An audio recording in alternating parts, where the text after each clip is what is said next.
Hey, Josh here from Absolute. We're going to continue looking at the NIST cybersecurity framework with a special attention put on the third pillar, detect.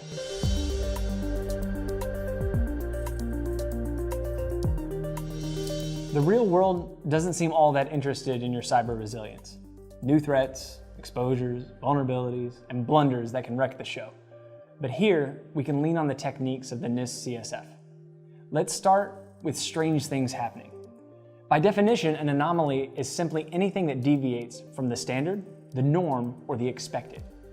Imagine you have an endpoint running a PHP process with a connection to an IP address in another country. Is it anomalous? Well, do we have a baseline? What's the endpoint's hygiene status?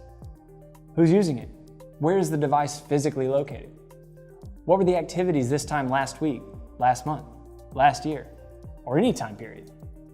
Well, we've built a foundation with the first two pillars, identify and protect, so we can see when things start to fall outside of our expectations.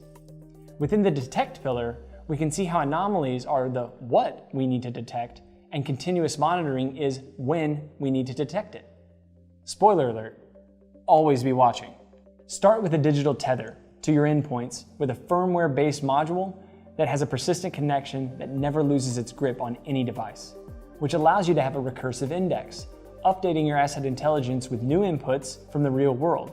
Then, use attack simulation to play what-if scenarios based on hygiene profiles and shifting circumstances to adapt before disaster strikes. The detect pillar of NIST is a crucial discipline that forces us to be honest about our base rate to determine if something even is an anomaly, and extends visibility in time and in space across the attack surface to rapidly discover trouble and capture every last shard of the environment. In our next episode, we'll go deeper into the NIST CSF for a more effective incident response. Be sure to subscribe. You won't want to miss it.